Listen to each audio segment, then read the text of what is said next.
எல்லாருக்கும் வணக்கங்க. உங்கள் எல்லாரையும் 666 மந்த்ரா யூடியூப் சேனல் வாயிலாக மறுபடியும் சந்திக்கிறதுல எனக்கு ரொம்ப ரொம்ப சந்தோஷம். தொடர்ந்து நம்மளுடைய சேனல் மூலமாக ஆன்மீகம் சார்ந்த பல அரிய தகவல்களை பதிவேற்றம் செய்து கொண்டு வருகிறோம். எல்லா தகவல்களுமே உங்களுக்கு மிக மிக பயனுள்ளதாக இருக்கிறது என்று நாம் நினைக்கிறோம். அந்த வகையில் இந்த வீடியோவில் நாம் பார்க்கக்கூடிய தகவல் என்னன்னு கேட்டிங்கன்னா, வருகிற பிப்ரவரி மாதம் 26ஆம் தேதி புதன்கிழமை அன்று வரக்கூடிய மகா சிவராத்திரி. கேட்டாலும் கிடைக்காத அருளினை அள்ளி அள்ளி கொடுக்கக்கூடிய ஒரு திருநாள்தான் மகா சிவராத்திரி திருநாள். இந்த திருநாளிலே இந்த ஒரு இலையை பயன்படுத்தி இதை மட்டும் செஞ்சுருங்க. எவ்வளோ வேலை இருந்தாலும் சரி, நீங்கள் எவ்வளோ பிஸி ஷெடியூலில் இருந்தாலும் சரி, தயவு செஞ்சு இந்த ஒரே ஒரு வழிபாட்டை மட்டும் செஞ்சுருங்க போதும். நீங்கள் கேட்கறது எல்லாத்தையும் அந்த ஆதிசிவன் அருள்வார் அப்படிங்கிறதுல தூளி அளவுக்கு கூட ஐயம் ஏதும் இல்லை. என்ன கேட்டாலும் கொடுப்பார். என்னன்னு பார்க்கலாமா? பொதுவாக அந்த சிவராத்திரி மாசி மாதத்தில் வரும். அதாவது மகா சிவராத்திரி மாதந்தோறும் சிவராத்திரி ஆகப்பட்டது வரும். ஆனால் அந்த மாசி மாதத்தில் வரக்கூடிய சிவராத்திரியை மகா சிவராத்திரி அப்படிங்கிற பெயரால் நாம் அழைக்கிறோம். சிவராத்திரி இதை கொஞ்சம் பிரித்து பாருங்க. சிவனின் ராத்திரி, சிவனின் ஆனந்தமயமான ராத்திரி அப்படிங்கிற பெயரால் கூட அழைக்கலாம். சிவபெருமானினுடைய எண்ணற்ற வடிவங்களில் லிங்க ரூபம் பிரசித்தி பெற்றது. நாம் எல்லாருமே சிவனை லிங்கமாக தான் வழிபாடு செய்கிறோம். சிவனுடைய அவதாரங்கள் எண்ணற்ற இருக்குது. பைரவ அவதாரம் இருக்குது, ருத்ர அவதாரம் இருக்குது, ஆஞ்சநேயரே சிவனினுடைய அவதாரம் தான். இந்த மாதிரி அவதாரங்கள் இருந்தாலும் சிவனை நாம கும்பிட்றது லிங்க ரூபமாக தான். சிவன் சொன்னாலே லிங்கம் தான் இல்லையா? அப்படி சிவன் லிங்கமாக தோன்றிய, லிங்கமாக மாறிய தினம் சிவராத்திரி தினம், மகா சிவராத்திரி தினம். இப்போ நாம் பல பேருக்கு ஒரு திருநாளின் பண்டிகை வருகிறது அப்படின்னு சொன்னால் கொண்டாடுறோம், வழிபாடு செய்கிறோம். ஆனால் அந்த பண்டிகை, அந்த திருநாள் எதற்காக வந்தது அப்படின்னு கேட்டால் தெரியல. கேட்டால் ஒரே வார்த்தையில் சொல்கிறேன், எனக்கு அதை பற்றி தெரியலிங்க அப்படின்னு சொல்கிறான். நீங்கள் தெரிஞ்சுக்கணும். ஒரு திருநாள் கொண்டாடுறோம்னா அதுக்குரிய விஷயத்தை தெரிஞ்சுக்கணும். அப்படி பார்க்கும்போது இந்த மகா சிவராத்திரி ஆகப்பட்டது சிவபெருமான் லிங்கமாக தோன்றிய தினமாக சொல்லப்படுகிறது.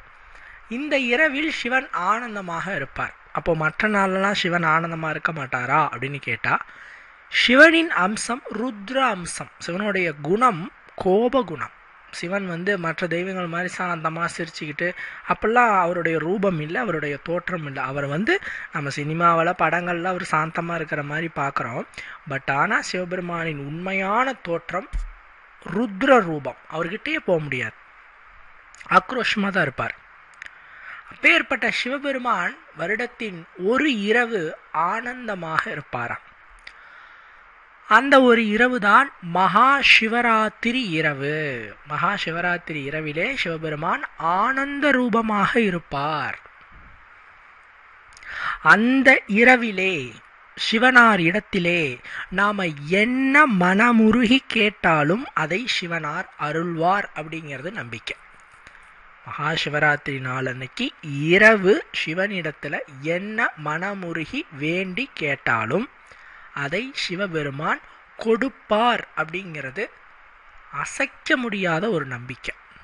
இதை மனிதர்களாகிய நாம் மட்டுமல்ல, தேவர்கள், முனிவர்கள், கடவுள்கள், அதாவது சூரிய பகவான், முருகன், மன்மதன், இந்திரன், யமன், சந்திரன், குபேரன், அக்னி பகவான் ஆகியோர்கள் கூட இந்த மகா சிவராத்திரி விரதத்தை கடைபிடித்து பல்வேறு பேறு பெற்றார்கள் அப்படின்னு சொல்லப்படுது. இது உண்மையான ஒரு விஷயம். மனிதர்களாகிய நாம் மட்டுமல்ல, கடவுள்களாகிய தெய்வங்கள் மட்டுமல்ல, சிறு சிறு உயிரினங்கள் கூட, எறும்பு, நாரை, புலி, சுளந்தி, யானை, எலி போன்ற சிறு சிறு உயிரினங்கள் கூட இந்த சிவபூஜையால் மோட்சமடைந்ததாக சொல்லப்படுகிறது. மகா சிவராத்திரி இரவு அன்னைக்கு சிவபெருமானுக்கிட்ட வேண்டிக்கிட்டோம்னா சிவபெருமான் என்ன பண்ணுவார்? நமக்கு வேண்டிய வரத்தையும் கொடுக்குறாரு, மோட்சத்தையும் கொடுக்கிறார். அன்று சிவராத்திரி இரவு என்னங்க நடக்கும் கோயிலில் அப்படின்னு கேட்டால் 4 ஜாம பூஜை நடைபெறும். அது 4 கால பூஜை அப்படின்னு கூட சொல்லலாம். அது என்னங்க 4 ஜாம பூஜை அப்படின்னா, வேதங்கள் 4 ரிக் யஜு சாம அதர்வன என்பது. இந்த 4 வேதங்களையும் ஓதுவார்கள். மகா சிவராத்திரி இரவு 4 வேதங்களையும் ஓதுவார்கள். இப்படி ஓதி சிவபெருமான வழிபாடு செய்வாங்க. அந்த வழிபாட்டில் நாமும் கலந்து கொண்டு வேண்டிக் கொண்டோம் என்று சொன்னால் நமக்கு என்னங்க கிடைக்கும்? முக்தி கிடைக்கும். நமக்கு என்ன கிடைக்கும்? முக்தி கிடைக்கும். சிவராத்திரி இரவு, அதனால தான் இறைவனிடத்துல மோட்சத்தை வேண்டுங்கன்னு சொல்றது. அன்னைக்கு இரவு என்ன கேட்டாலும் சிவனார் கொடுப்பார். ஸோ இந்த உலகத்தில் உயர்ந்ததா நீங்கள் எதை கருதுறீங்க? உலகத்தில் மிக ஒரு உயரிய வரமாக நீங்கள் எதனை கருதுகிறீர்கள்? நம்ம ஆளுகிட்ட கேட்டால் ஃபஸ்ட் எடுத்த உடனே சொல்லுவாங்க காரு, பெரிய பங்களா, சொத்து சுகம், இதை தான் சொல்லுவோம். இதுதான் நான் கடவுள்கிட்ட கேட்போம் அப்படின்னு சொல்லுவோம். ஆனால் எல்லாவற்றிற்குமான உயரிய வரம் என்பது என்ன தெரியுமா? மோட்சம், பிறவா வரம். அதுதான் உயரிய வரம். போதுங்க, நான் பிறந்து இந்த பூ உலகில் பட்ட பாடெல்லாம் போதும், கஷ்டமெல்லாம் போதும். இந்த பூ உலகில் வாழ்கிறமே, எல்லாரும் சந்தோஷமாக வாழ்கிறீங்க? மனசில் கை வச்சு சொல்லுங்கள். வாழ்க்கையில் ஒரு நொடியாவது நீங்கள் நினைத்திருக்க மாட்டீர்களா, போதும் இந்த வாழ்க்கை, ஏன் பிறந்தோம் என்று? அது மாதிரி வாழ்க்கை என்பது இனிமையானதல்ல. இந்த பூ உலக வாழ்க்கை இனிமையானதல்ல, துன்பங்கள் நிறைந்தது, சோகங்கள் சூழ்ந்தது. ஸோ இனிமேல் நாம் கர்மாவை எடுத்துக்கிட்டு, பாவங்களை எடுத்துக்கிட்டு நாம் அடுத்த பிறவியை எடுக்கவே கூடாது. அடுத்த பிறவியை மறந்தும் கூட எடுக்கக்கூடாது. அதான் சொல்கிறோம், பிறவா வரம் வேண்டும் அப்படின்ட்டு சிவபெருமானிடத்துல வேண்டிக்கணும். இப்படி நம்ம பிறவா வரம் வேண்டும் என்று சிவராத்திரி இரவன்று அந்த ஈசனிடத்தில் வேண்டிக் கொண்டால் ஈசன் அருள்வார், மோட்சம் கிடைக்கும். சாஸ்திரம் என்ன சொல்லுதுன்னா, மகா சிவராத்திரி இரவு அன்று எவர் ஒருவர் சிவநாமம் சொல்லி சிவனுக்கு நடைபெறும் அந்த 4 கால பூஜையில் கலந்து கொண்டு வேண்டிக் கொள்கிறார்களோ அவர்களுக்கு மோட்சம் கிடைக்கும், பிறவி வினை தீரும். அது என்னங்க பிறவி வினை? நாம் ஏன் அடுத்த பிறவி எடுக்கிறோம்? ஃபஸ்ட்டு நாம் ஏன் இந்த பிறவி எடுத்தோம்? போன ஜென்மத்தில் செஞ்ச பாவங்களை தீர்ப்பதற்கு இந்த ஜென்மம் எடுத்தோம். இப்போ இந்த ஜென்மத்தில் பாவம் செய்கிறோம், இந்த ஜென்மத்தில் ஆசையும் வைக்கிறோம். ஆசை வைப்பதும் தவறு தான். இப்போ ஆசை வைக்கிறேன்னு வச்சுக்கோங்க. இப்போது இந்த ஜென்மத்தில் நீங்கள் ஏழையாக இருக்கிறீங்க. நான் ஏழையாக இருந்துக்கிட்டே கர்மாவை அனுபவிச்சுக்கிட்டே இறைவனை சேவிச்சுக்கிட்டே நான் அவனுடைய நாமத்தை சொல்லிக்கிட்டே சரணாகதி அடையிறேன், மோட்சம் அடையிறேன்னா எந்த பிரச்சனையும் இல்லை. பட் நாம் அப்படி யாராவது நினைப்போமா?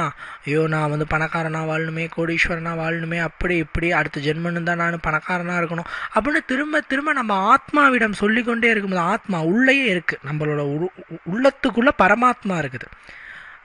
நம்ம ஒவ்வொருவரின் உள்ளத்திற்குள்ளும் கடவுள் இருக்கிறார். ஸோ நம்ம திரும்ப திரும்ப அதை சொல்லிக்கிட்டே இருக்கும்போது, ஒருவேளை நம்மளோட ஆசை நிறைவேறாமல் நாம் இறந்துட்டோம் அப்படின்னு சொன்னால் நம்ம ஆத்மா என்ன பண்ணோம்? இன்னொரு உடலை தேடும். அந்த உடல் எப்படி தேடுமா? பணக்கார உடலாக தேடும். நீங்கள் வாழும் காலத்தில் எதை அனுபவிக்க வேண்டும் என்று திரும்ப திரும்ப திரும்ப ஆசைப்பட்டீர்களோ அந்த உடலினை அந்த ஆத்மா திரும்ப எடுக்கும். மறுபடியும் நீங்கள் பிறந்து நீங்கள் சொல்கிறீங்களே, இப்போ நான் இங்கே போன ஜென்மத்தில் ஆசைப்பட்டீங்களா பணங்காசோடு பிறக்கணும்னு, அந்த மாதிரி ஒரு குடும்பத்தில் பிறந்து அந்த பணங்காசை வெறுக்க வச்சு இன்னொன்று மேலே ஆசை கொள்ள வச்சு அது அடையிலேயே நம்மளை இறக்க வச்சு மறுபடியும் அதை அடைவதற்கு இன்னொரு பிறவி எடுக்கும். இது ஒரு சைக்கிள் மாதிரி, இது ஒரு சைக்கிள் மாதிரி போயிட்டே சுற்றிக்கிட்டே இருக்கும், அப்படியே சுற்றிக்கிட்டே இருக்கும். அதை நாம் அறுக்கணும். அதுக்கு பேர் தான் பிறப்பறுப்பவன். ஈசனுக்கு பேர் என்ன பேர்? பிறப்பறுப்பவன். அவனை வணங்கினா சிவஞானம் கிடைச்சதுன்னா என்னாகும்? நமக்கு எதுவுமே வேண்டான்னு நினைக்க தோணும். ஏங்க நீங்கள் சொல்கிறது வாஸ்தவம்தான், ஏதோ அதிகமாக வேண்டாம், இருக்கிறத வச்சு நான் சந்தோஷமாக வாழ்கிறேன்னு சிவனிடத்தில் வேண்டுறோம், ரைட்டு. ஆனால் எதுவுமே வேண்டாம், குடும்பம், குழந்தைங்க, கொஞ்சம் செல்வங்கள், இது கூட வேண்டான்னு நான் சொன்னாதான் முக்தி கிடைக்கும், சிவன்கிட்ட போக முடியுங்கிறீங்களே, இது எப்படிங்க? அதுக்குன்னு என்ன குடும்பத்தை உதறி தள்ளிட்டாங்க வர முடியும் அப்படின்னா, எந்த வேதமும் எந்த கடவுளும் குடும்பத்தை உதறி தள்ளிவிட்டு வான்னு சொல்ல, பந்த பாசத்தை அறுத்தறின்னு சொல்றாங்க. குடும்பத்தோட இருந்தாலும் குடும்பத்தோடு ரொம்ப அட்டாச், அவங்க இல்லைன்னா நான் இல்லை, நான் இல்லைன்னா அவங்க இல்லைன்னு ரொம்ப அட்டாச்மெண்ட் ஆகுறது அப்படிங்கிறது என்ன ஆகும்னா, நம்மளுடைய பாசத்தை அதிகப்படுத்தி ஆத்மாவை அந்த அந்த பந்தபாசம் எனும் கூண்டுக்குள்ள சிக்க வைக்கக்கூடியதா இருக்கும். நம்மள ஃப்ரீயா எதையும் செயல்பட முடியாது. அதனால நான் என்ன சொல்றேன் அப்படின்னா, இந்த மகா சிவராத்திரி நாளில் நீங்கள் சிவதரிசனம் செஞ்சு சிவஞானத்தை வாங்கிக்கிறதின் மூலமாக உங்களுக்கே ஒரு மாற்றம் தெரியும். எல்லாம் சிவமயம், எதிலும் சிவமயம், எதுவும் நிரந்தரம் இல்லை என்னும் மிகப்பெரிய தத்துவத்தை, மிகப்பெரிய சிவஞானத்தை நீங்கள் அறிந்து கொள்வீர்கள். சிம்பிள், வாழ்க்கையே ரொம்ப சிம்பிள் தான். ஒரே வார்த்தை, எதுவும் நிரந்தரம் இல்லை. இதுதான் வாழ்க்கையினுடைய மிகப்பெரிய தத்துவம். நீங்கள் 1000 புத்தகம் நீங்கள் வாசிக்கிறது ஒன்று தான், இந்த ஒரு வார்த்தையை கேட்கறது ஒன்று தான். எதுவும் நிரந்தரம் இல்லை. இதை திரும்ப திரும்ப நீங்கள் மனசுக்குள்ளே சொல்லிகிட்டே இருந்தீங்கன்னா சிவஞானம் உங்களுக்கு கிடைச்சிரும். அதனால் தாமரை இலையில் ஒட்டிருக்கும் தண்ணீர் போல, தாமரை இலையிலேயே தான் இருக்கும், ஆனால் அந்த தண்ணி ஒட்டாது இல்லையா? அந்த மாதிரி உங்களுடைய லௌதீக வாழ்க்கையை அனுபவித்து விட்டு, குடும்ப வாழ்க்கையை அனுபவித்து விட்டு, இறுதியிலே சிவனின் திரு நாமத்தை சொல்லி திருவடியில் முக்தி பெற வேண்டும். அதுக்கான ஒரு ஆரம்பம் தான் இந்த மகாசிவராத்திரி. மகாசிவராத்திரி நாள் அன்னைக்கு இரவு சிவன் கோயிலில் தட்சிணாமூர்த்தின்னு ஒரு சன்னதி இருக்கும். நம்ம எல்லாருக்குமே தெரியும் தட்சிணாமூர்த்தி சன்னதி. அந்த தட்சிணாமூர்த்தியினுடைய சன்னதிக்கு போயிட்டு நீங்கள் உக்காந்துட்டு முன்னாடி சிவநாமத்தை சொல்லி நாம் அந்த தட்சிணாமூர்த்தியை வணங்குறதன் மூலமாக விளக்கு தீபம் ஏற்றி 2 நெய் தீபம் ஏற்றி தட்சிணாமூர்த்திக்கு முன்னாடி நீங்கள் உட்காந்து வடக்கோ கிழக்கு, அதாவது நீங்கள் அந்த சுவாமிக்கு முன்னாடி உட்காந்து 2 தீபம் ஏற்றி ஓம் நம சிவாய அல்லது சிவாய நம மந்திரத்தை நீங்கள் சொன்னீர்கள் என்று சொன்னால் தட்சிணாமூர்த்தி என்ன கொடுப்பார்? சிவஞானத்தை கொடுப்பார். சிவஞானத்தை கொடுப்பார்.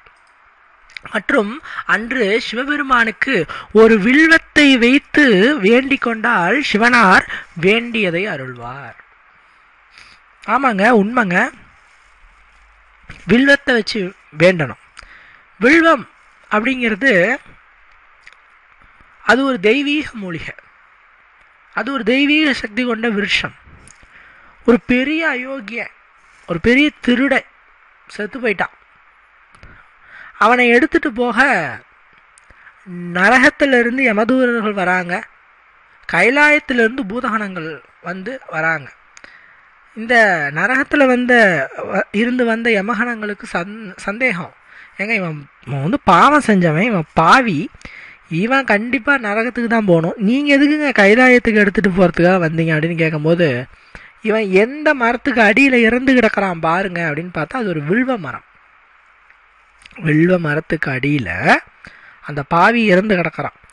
அவன் அந்த இடத்துல உயிர் விட்டதுனால அவன் பாவமெல்லாம் புண்ணியமாக மாறிவிட்டது. அவன் பாவமெல்லாம் கரைந்து புண்ணிய இடமான கைலாயத்துக்கு அவன் சென்று விடுகிறான். அந்த அளவுக்கு வில்வம் சிறப்பு வாய்ந்தது. ஒரு வில்வத்தை கையில் எடுத்து சிவனிடத்தில் வைத்து ஓம் நம சிவாய எனும் பஞ்சாட்சர மந்திரத்தை மட்டும் சொல்லிவிட்டால் இந்த மகா சிவராத்திரி அன்று பரிபூர்ண சிவகடாட்சத்தை நீங்கள் பெறுவீர்கள்.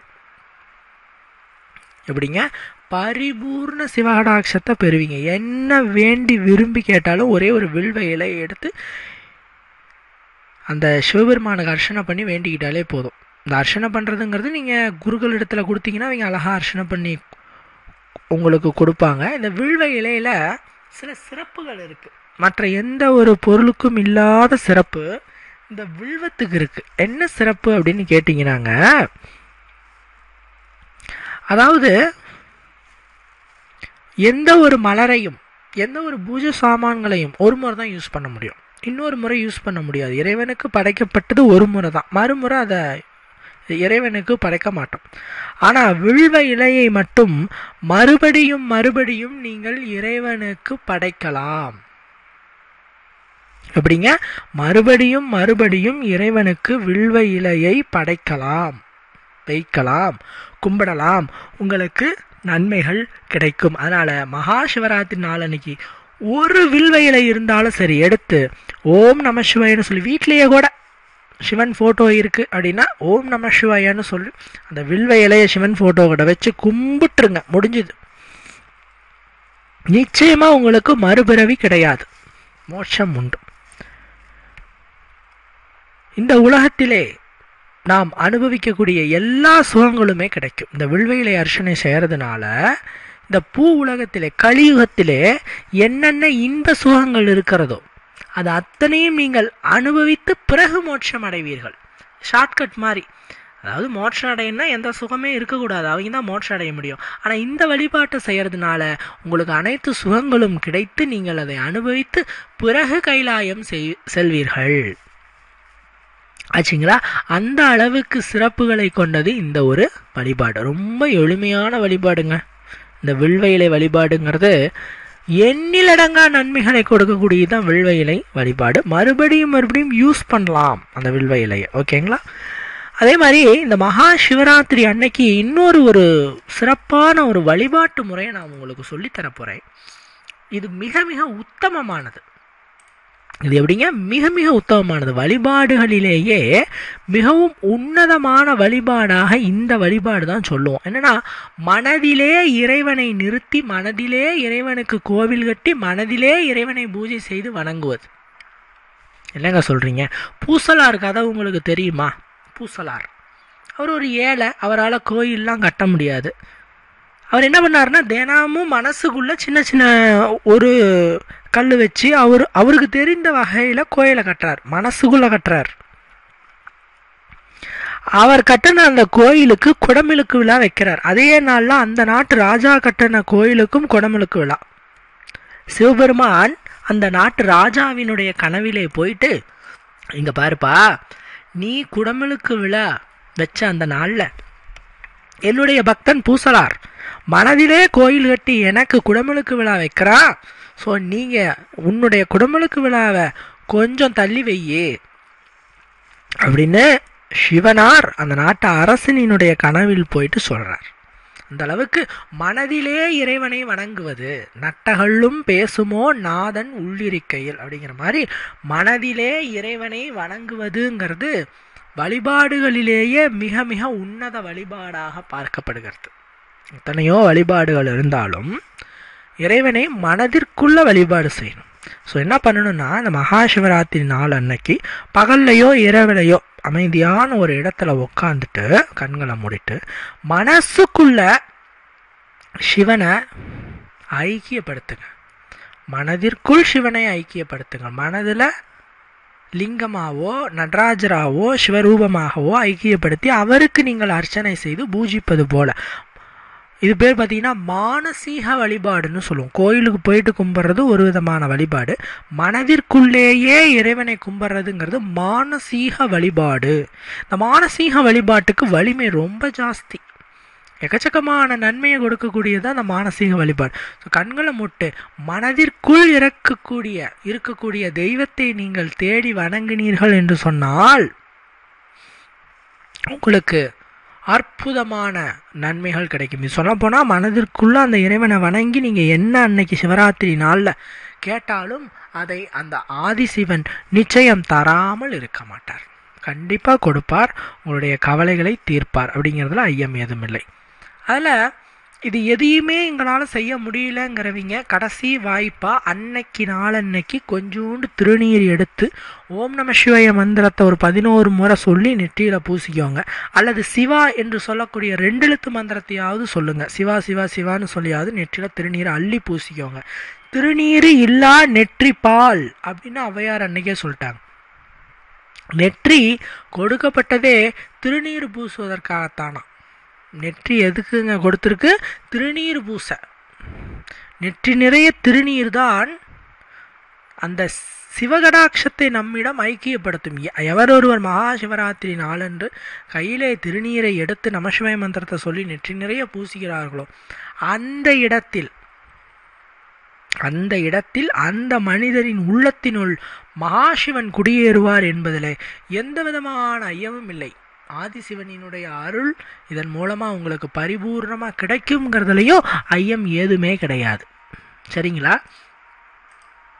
அதே மாதிரி இந்த மகா சிவராத்திரி நாள் அன்னைக்கு இரவு பூஜையில் கலந்துக்கிட்டு, அதாவது 4 கால பூஜையில் கலந்துக்கிட்டு, 4 வேதங்கள் ஓதுறாங்க இல்லையா, அதில் நீங்கள் கலந்துக்கிட்டு, அபிஷேகங்களில் கலந்துக்கிட்டு, பூஜை புனஸ்காரங்களில் கலந்துக்கிட்டு நீங்கள் வேண்டிக்கிட்டீங்கன்னா, அந்த இரவு பூஜையை நீங்கள் அனுஷ்டானமாக முடிச்சிட்டிங்கன்னா, ஏன்னா அப்போ பல பேருக்கு தெரியாது இது எப்படி ப்ராப்பராக செய்யணும் இந்த பூஜைகள் அப்படின்ட்டு தெரியாதனால விட்டுருவாங்க. பட் இன்னைக்கு மேக்சிமம் எல்லா கோயில்கள்லையுமே இந்த பூஜை வழிபாடுகள் இதெல்லாம் கொஞ்சம் கொஞ்சம் தெரியுது, எப்படி செய்யணும் என்ன மாதிரின்னு தெரியுது. தெரிலனா கூட நாம் அதில் பேசாமல் உட்காந்து பேசாமல் கலந்துக்கலாம். அந்த மாதிரி நீங்கள் அந்த பூஜைகளில் கலந்துக்கிட்டு அந்த இரவு பூஜை, அந்த 4 கால பூஜையில் முழுவதுமாக நீங்கள் உங்களை ஈடுபடுத்தி கொண்டீங்கன்னா, அந்த மகாசிவராத்திரி நாள் அன்னைக்கு 100 அஸ்வமேத யாகம் செய்த பலன் கிடைக்கும். அஸ்வமேத யாகம், 100 அஸ்வமேத யாகம் செய்த பலன். கோடி முறை கங்கையில் நீராடிய புண்ணியத்தை நீங்கள் பெறுவீர்கள். நம்ம பாவத்தை கழுவணும்னா எங்கெங்க போகணும்? கங்கைக்கு போகணும். அந்த கங்கையில நாம நீராடுனா, ஒரு முறை நீராடினாவே நம்ம செஞ்ச எல்லா பாவமே தீர்ந்து புண்ணியம் அடைவோம் காசி கங்கையில முழுகணும்னா. பட் இந்த மகாசிவராத்திரி அன்னைக்கு இந்த 4 கால பூஜையில முழுவதுமாக கலந்துக்கிட்டு இறைவனை வேண்டினீங்க அப்படின்னு சொன்னா, கோடி முறை கங்கா ஸ்நானம் செய்த பலனினை பெற்று உங்களுடைய முழு பாவமும் நீங்கும். பிறவா நிலை, முக்தி நிலையை நீங்கள் அடைவீர்கள் அப்படிங்கிறதுல எந்த விதமான ஐயமுமே கிடையாது. சரிங்களா? இன்னொரு சீக்ரெட்டையும் நான் சொல்றேன். சீக்ரெட் என்னன்னா, மகாசிவராத்திரி நாள் அன்னைக்கு தட்சிணாமூர்த்தியினுடைய வழிபாடு ரொம்ப முக்கியம். தட்சிணாமூர்த்தியின் வழிபாடு உங்களுக்கு மிகப்பெரிய மாற்றத்தை பெற்றுத்தரும். இது சிவராத்திரி வந்தாவே நான் சொல்லுவேன். சிவராத்திரி அன்னைக்கு சிவநாமத்தை சொல்லி சிவ வழிபாடு செய்கிறது எந்த அளவுக்கு முக்கியமோ, அதே மாதிரி சிவன் குரு ரூபமாக, தட்சிணாமூர்த்திங்கிறது குரு அம்சம். அவருக்கு கீழே பாருங்க சீடர்கள்லாம் இருப்பாங்க. ஸோ குரு ரூபமாக அவர் அமர்ந்த ஒரு கோலம். அந்த வழிபாடு நீங்கள் உட்காந்து அவர்கிட்ட உட்காந்து ஒரு 10 நிமிஷம் சிவநாமத்தை சொல்லி வழிபாடு செய்கிறது உங்களுக்கு ஒரு நல்ல ஒரு சிவஞானம் கிடைத்து வாழ்க்கையில் ஒரு நல்ல ஒரு முன்னேற்ற பாதைக்கு போக அது ஒரு வழிவகையாக இருக்கும். அதே மாதிரி மகாசிவராத்திரி அன்னைக்கு அபிஷேகத்துக்கான பொருட்களை வாங்கி கொடுக்கறதும் அந்த அபிஷேகத்தை காண்பதும் உங்களோட மனதை பரமானந்த நிலை அடைவதற்கு வழிவகை செய்யும். மகாசிவராத்திரி அன்னைக்கு செய்யக்கூடிய அபிஷேகங்கள், நிறைய அபிஷேகங்கள் பண்ணுவாங்க. நீங்கள் அதுக்கு போயிட்டு நன்கொடை செய்கிற மாதிரி இருந்தால் நன்கொடை செய்யலாம், உங்களுடைய விருப்பம். இல்லைங்க நம்மளுக்கு அந்த அளவுக்கு இல்லைங்க வசதி அப்படின்னா, அந்த அபிஷேகத்தை கண்குளிர பார்த்தாவே உங்களுக்கு ஒரு பரமானந்த நிலை கிடைக்கும். எளிமையான சில கைங்கரியங்களை கோயிலுக்கு செய்வது சிறப்பு. இன்னைக்கு இருக்கிற சூழ்நிலையில் சிம்பிளாக செய்கிறதுனா எண்ணெய், திரி, விளக்கு இதெல்லாம் வாங்கி கொடுக்கலாம். கோயிலுக்கு சிம்பிளாக வாங்கி கொடுக்கலாம். இன்னும் சில பேர் இருக்கிறாங்க, அவங்க நம்மக்கிட்ட சொல்கிறாங்க, ஐயா நான் கடுமையான சிவன் பக்தன், கோயிலுக்கு கைங்கரியம் செய்யணும்னு ஆசைப்பட்றேன். ஓப்பனாக சொல்லணும்னா என்கிட்ட பைசா இல்லை. நீங்கள் சொல்கிற மாதிரி ஒரு 1/2 லிட்டர் நெய் வாங்கி கொடுக்கணும்னா கூட இன்றைக்கி பார்த்தீங்கன்னா 200, 300 ரூபா, 400 ரூபா ஆகுது. என்னால் அந்தளவுக்கு கூட வருமானம் இல்லைங்க, எனக்கு ரொம்ப சிரமங்க. ஆனால் நான் சுவாமிக்கு நான் என்னால் ஆனதை செய்யணும். ஏன்னா சுவாமி தான் நமக்கு செய்யணும். சுவாமிக்கு நாம் கொடுக்கறதுங்கிறது ஒன்றும் இல்லை. அவர் கொடுத்ததை தான் நாம் யூஸ் பண்ணிக்கிட்டு இருக்கிறோம், அவருக்கே திருப்பி கொடுக்குறோம். பட் பாசங்கிறது என்ன? கொடுத்து பெறுவது தானே. ஸோ என்னால் ஆனதை என்னுடைய இறைவனுக்கு கொடுக்கணும்னு ஆசைப்பட்றேன், என்னால் முடியலைங்க அப்படிங்கும்போது நான் ஒரே ஒரு வார்த்தை சொல்லுவேன், உங்களுக்கு ஒரு மிகப்பெரிய ஒரு கைங்கரியத்தை நான் கோயிலுக்கு நீங்கள் செய்யுங்க, நான் ஒன்று சொல்கிறேன், செய்கிறீங்களா அப்படின்னு கேட்பேன். சொல்லுங்கள் சார், நான் செய்கிறேன் சார் அப்படின்னு சொல்லுவாங்க. நியூஸ் பேப்பர் இருக்கு இல்லையா, அதை சதுர வடிவில் வெட்டிக்கோங்க. எந்த அளவுக்கு வெட்டிக்க முடியுமோ சின்ன சின்ன பீஸாக வெட்டிக்கோங்க. எதுக்குங்க வெட்ட சொல்கிறீங்க? இது என்னத்துக்குங்க? விபூதி மடிப்பதற்கான காகிதம். எப்படிங்க? விபூதி மடிப்பதற்கான காகிதம். இது பெரும்பான்மையான கோயிலில் நாம் அந்த திருநீர் வாங்கிட்டோம் அப்படின்னா உடனே கண்ணு சுற்றி முற்றி எதை நாம் தேடுவோம்? ஒரு ஷீட்டு கிடைக்குமா, ஒரு துண்டு ஷீட்டு கிடைக்குமா அப்படின்னு தான் நாம் தேடுவோம். ஸோ அந்த துண்டு ஷீட்டை நீங்கள் கட் பண்ணி அந்த கோயிலுக்கு வைக்கிறதே, அதை அவங்க யூஸ் பண்ணிக்கிறதே, அதுவே நீங்கள் அந்த கோயிலுக்கு செய்கிற பெரிய கைங்கரியம் தானே. முடியாதவங்க அதனால் முடியலைங்க அப்படிங்கிறவங்க இதை செய்யலாமே. இறைவனுக்கு இப்படி தான் செய்யணுங்கள. புஷ்பத்தை வச்சு இறைவனை பூஜித்தாலும் ஏற்றுக்குவார். களிமண் உருண்டை பிடிச்சி சுவாமிக்கு வச்சு கும்பிட்டாலும் சுவாமி ஏற்றுக்குவார். அதனால் சுவாமிக்கு ஆடம்பரம் தேவையில்லை. உங்களால் என்ன முடியுமோ அதை இறைவனிடத்தில் வைத்து இறைவனை வழிபாடு செய்யுங்கள். மகா சிவராத்திரி அன்னைக்கு சிவ வழிபாடு செய்பவர்களுக்கு ஆணவம், கர்மம், மாயை என்று சொல்லக்கூடிய அத்தனை விதமான தீய குணங்களும் நீங்கிவிடும் என்பது ஒரு மிக முக்கியமான ஒரு விஷயம். மாயை நீங்கும். நம்மக்கிட்ட இருக்கிற ஒரு மிகப்பெரிய மைனஸே இல்லாத ஒன்றுக்கு ஆசைப்படுறது, நாளைக்கு நடக்க போகிறத நினைக்கிறது. ஆக்சுவலாக எதிர்காலத்தில் என்ன நடக்கணுங்கிறது நாம் முன்னெச்சரிக்கையாக செயல்படுறது தப்பு ஒன்றும் இல்லை. பட் அதற்காக நம்மளுடைய நிகழ்கால வாழ்க்கையை தொலைக்கிறது தானே தப்பு. எதிர்காலத்தை பற்றி கவலை வேணும், எதிர்காலத்தை பற்றி பாதுகாப்பு வேணும். ஆனால் எதிர்காலத்தை பற்றியே நினச்சிட்டு ஓடனா நிகழ்காலத்தை யார் வாழ்கிறது? அதனால் அந்த மாயை இப்படி அப்படி இமேஜினேஷன் அதை உடைத்தெறிந்து நமக்கு இருக்கிறது என்ன, உங்களுக்கு ஏன் பிறந்தீங்க, நாம் எதுக்கு பிறந்தோம், முடிந்த புண்ணியங்களை செஞ்சு இறைவன் திருநாமத்தை சொல்லி அவன் பாதத்தை சரணாகதி அடைந்து இறுதியில் மோட்சத்தை அடையிறதுக்கு தான் நாம் இந்த பூ உலகில் பிறவி எடுத்தது. அதை செய்வதற்கு மிக முக்கியமான ஒரு திருநாளாக வருவது இந்த மகா சிவராத்திரி திருநாள்.